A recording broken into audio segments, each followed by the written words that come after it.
Bonjour à tous et bienvenue sur Low Class TV, la chaîne où on review l'intégralité des épisodes de Pokémon. Parce que t'as Low Class ou t'as pas Low Class. 74e épisode, le mystère enfoui de Pokémopolis. Après un match d'entraînement, Sacha et Pierre ouvrent l'accès à un temple d'une ancienne civilisation du nom de Pokémopolis. Un groupe d'archéologues qui est dans le coin va commencer à enquêter dessus en renseignant les héros. Après avoir découvert un premier objet, des événements surnaturels vont avoir lieu. La Team Rocket va en profiter pour essayer de trouver d'autres trésors. Va tomber sur une autre espèce d'objet bizarre.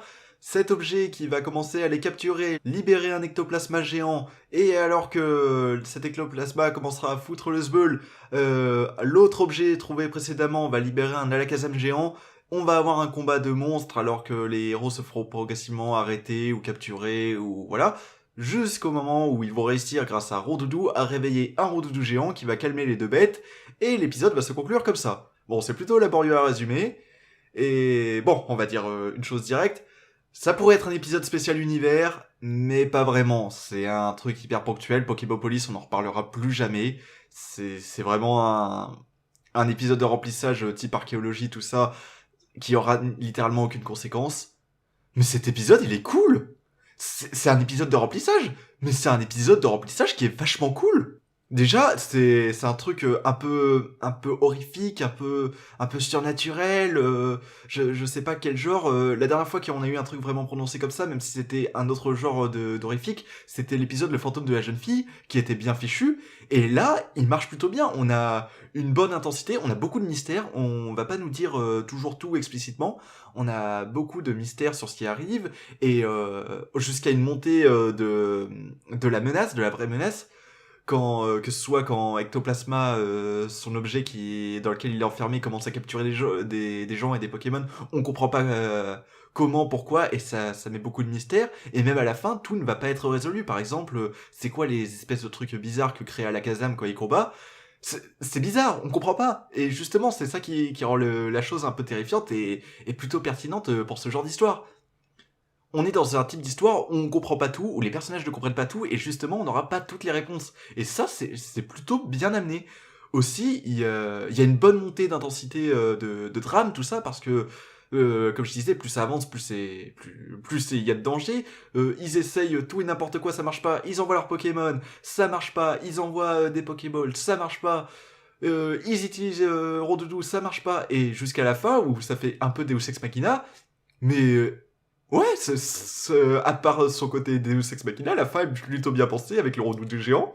Et ouais, c'est un épisode qui arrive à bien monter en intensité et qui en même temps met un peu d'humour ça et là.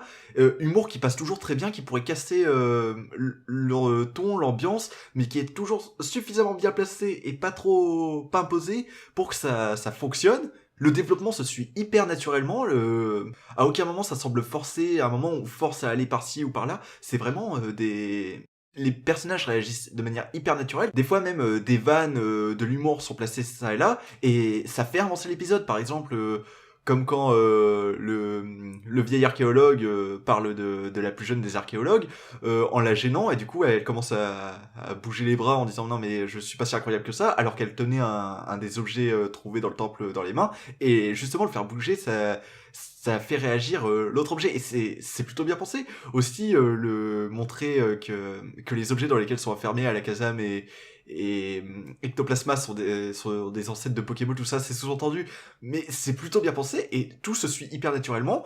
Ça a plutôt de la gueule sur ce que ça nous montre visuellement. C'est pas forcément de l'animation de dingue, mais il y a des plans qui ont plutôt de la gueule. Ça iconise bien le fait que c'est deux monstres, que ce soit quand Ectoplasma détruit les câbles ou le plan de l'arche vu de chez le professeur Chen. Ouais, c'est un épisode vachement cool pour ce que c'est, qui tente une histoire un peu horrifique, monstre, tout ça, mais qui, pour le coup, je trouve, marche plutôt bien. Pour ce que c'est pas un épisode qui aura beaucoup d'impact, c'est pas un épisode qui va vraiment servir le background, mais sur un épisode de remplissage, ça fait très bien le travail, et j'ai beaucoup aimé cet épisode.